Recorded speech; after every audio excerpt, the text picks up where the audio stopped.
अस्सलाम वालेकुम, this is doctor वसी, मेरे साथ है डॉक्टर मेहताब। आज की वीडियो में जो हम बात करने जा रहे हैं इंसुलिन रेजिस्टेंस के ऊपर। तो अक्सर हम वीडियोस में आपको ये कहते हुए सुनाई देते हैं कि इंसुलिन रेजिस्टेंस डायबिटीज़ की वजह है और इसी तरह ब्लड प्रेशर की भी वजह है, मेटाबॉलिक सिंड्रोम की वजह है, बहुत सारी बीमारियों की वजह। लेकिन आज हम थोड़ा इंसुलिन रेजिस्टेंस की सपोर्ट पे बात करेंगे कि अल्लाह ताला ने कोई भी चीज़ जिस्म में ऐसी नहीं रखी कि जिसका कोई फ़ायदा ना हो। तो इंसुलिन रेजिस्टेंस आगे जाके जो बहुत सारी बीमारियां कॉज करेगी, वक्ती तौर पे उसका मौजूद होना भी बड़ा ज़रूरी है। अगर इंसुलिन रेजिस्टेंस जिस्म में नहीं होगी तो कुछ प्रॉब्लम्स फ़ौरन आपको पेश आ सकती है। तो आज की वीडियो में उसी के ऊपर बात करेंगे कि डॉक्टर मेहताब, ये आप आम अल्फाज में लोगों को बता दें कि किस तरह से इंसुलिन रेजिस्टेंस कैंसर के अगेंस्ट प्रोटेक्ट कर रही होती है वक्ती तौर पे। इंसुलिन रेजिस्टेंस सर असल में जो इंसुलिन के रिसेप्टर्स होते हैं बॉडी में, तो ये दो किस्म के हैं, जो एक बच्चों में होते हैं और एक बड़ों में होते हैं। बच्चों में जो मतलब इसका जो आइसोफॉर्म है वो ए है इंसुलिन रिसेप्टर का, और बड़ों में जो है इसका फिर बी है। फिर बड़ों में भी एकदम ए से बी नहीं होता, आहिस्ता आहिस्ता ए से बी मतलब कन्वर्जन होती है।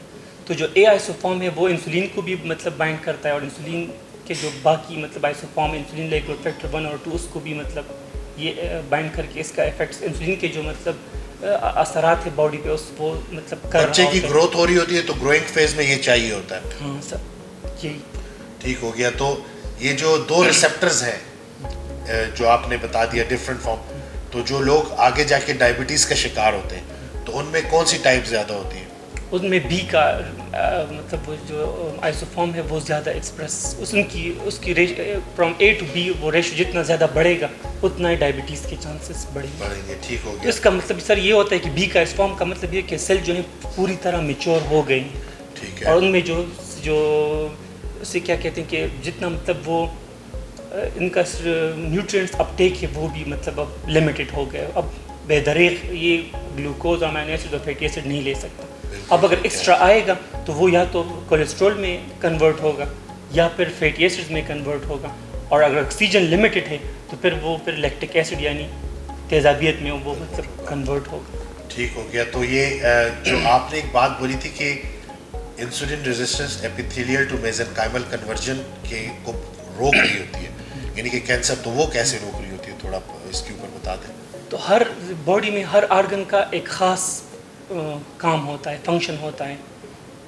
तो अगर ये ख़ास फंक्शन जो है सेल को मतलब ये उसी से मिलता है जो सेल मैच्योरेशन होती है। तो जहाँ पे इंसुलिन रिसेप्टर बी की एक्सप्रेशन बढ़ी तो इसका मतलब है सेल पूरी तरह मैच्योर हो चुका है और उसका जो ख़ास फंक्शन है वो ये कर रहा है। उसके बाद अगर इसमें एक्स्ट्रा न्यूट्रिएंट्स जाएंगे, फैटी एसिड्स, अमीनो एसिड्स और ग्लूकोज, तो इसका जो जेनेटिक मेकअप है वो एपिथेलियल की तरफ वो फिर बढ़ रहा होता है, क्योंकि वो इसके जेनेटिक डेटा को एक्स्ट्रा न्यूट्रिएंट जो है सेल के जेनेटिक डेटा को डिस्टर्ब कर रहे होते हैं। ठीक है। तो एपिथेलियल टू मेसेनकाइमल ट्रांजिशन पे डायबिटीज़ में असल में diabetes is actually a break on not on just on cancer but it is also a break on the epithelial to mesenchymal transition, जो कि डायबिटिक पेशेंट्स में ज़्यादा इंसुलिन रेजिस्टेंस हो जाती है तो न्यूट्रिएंट्स सेल के अंदर नहीं जा सकते, तो जब वो अंदर नहीं जाते तो वो एपिथेलियल टू मेसेनकाइमल कन्वर्जन नहीं होती, कैंसर नहीं बढ़ तो डायबिटिक पेशेंट्स को उनका ये फ़ायदा होता है कि उनको 10-15 साल तक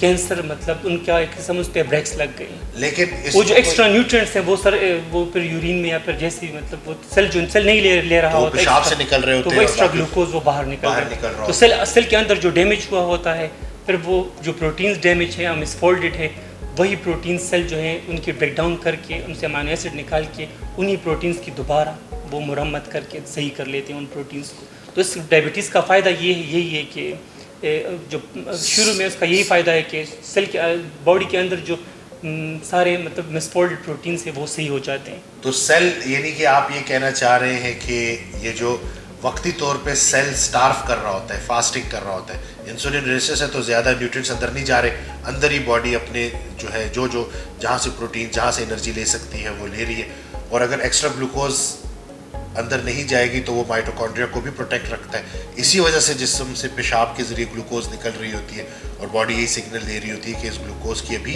रिसेप्टर्स चूँकि चेंज हो गए हैं तो अब एक्स्ट्रा ये जो ग्लूकोज है उसकी रिक्वायरमेंट इसलिए नहीं है क्योंकि सेल मैच्योर हो चुका है। ठीक हो गया। उसका पता फिर चलता है कि जो फ्रेजल्ड रिसेप्टर है WNT सिग्नलिंग पाथवे है और उसके रिसेप्टर फ्रेजल्ड है, फ्रिजल्ट इसका मतलब ऐसे जैसे हम पापड़ जो पके नहीं होते वो हम तेल में डालते हैं वो फूल के बिल्कुल पक जाते हैं, जाते ठीक है। हैं। उसी तरह डायबिटिक पेशेंट में जो है सेल पूरी तरह पक चुके होते ठीक हैं। उसके है। बाद अगर हम उसमें डालेंगे तो वो फिर सेल जो है मतलब वो उसी अपना जो स्ट्रक्चर है उसका चेंज होकर किसी और सेल में कन्वर्ट होगा। इसीलिए कहते हैं खाओ पियो लेकिन हद से ना बढ़ो, हद से बढ़ने वालों को अल्लाह पसंद नहीं करता। ग्रोइंग एज गुजर चुकी है और अब रिसेप्टर्स चेंज हो चुके हैं, अब सेल मैच्योर हो चुके हैं, इतनी ज़्यादा खुराक रिक्वायर्ड है नहीं। तो जो इंसुलिन रेजिस्टेंस थी वो हुई क्यों थी? क्योंकि हमने ज़्यादा खुराक खाई थी, ज़्यादा कार्बोहाइड्रेट्स खाए थे, ज़रूरत से ज़्यादा एनर्जी ली थी, उसको इस्तेमाल नहीं था किया, जिसकी वजह से इंसुलिन रेजिस्टेंस बनी थी। तो अगर हम आज ही खुराक की तरतीब ठीक कर लें, वज़न कम करना शुरू कर दें, रिक्वायरमेंट से कम खाएं और उस एनर्जी को अच्छी तरह से यूटिलाइज़ करें, कैलोरिक डेफिसिट में रहें, तो हमारे जिस्म से इंसुलिन रेजिस्टेंस भी ठीक हो जाएगी। Sugar, blood pressure, triglyceride, cancer, इस तरह के सारे प्रॉब्लम से हम बच सकते हैं।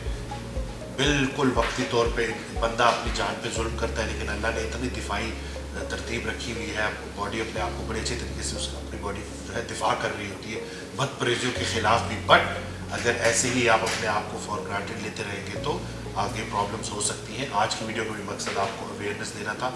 मुझे और डॉक्टर मेहताब को दुआ में याद रखिएगा, अपना बहुत ख्याल रखिएगा। अल्लाह हाफिज़।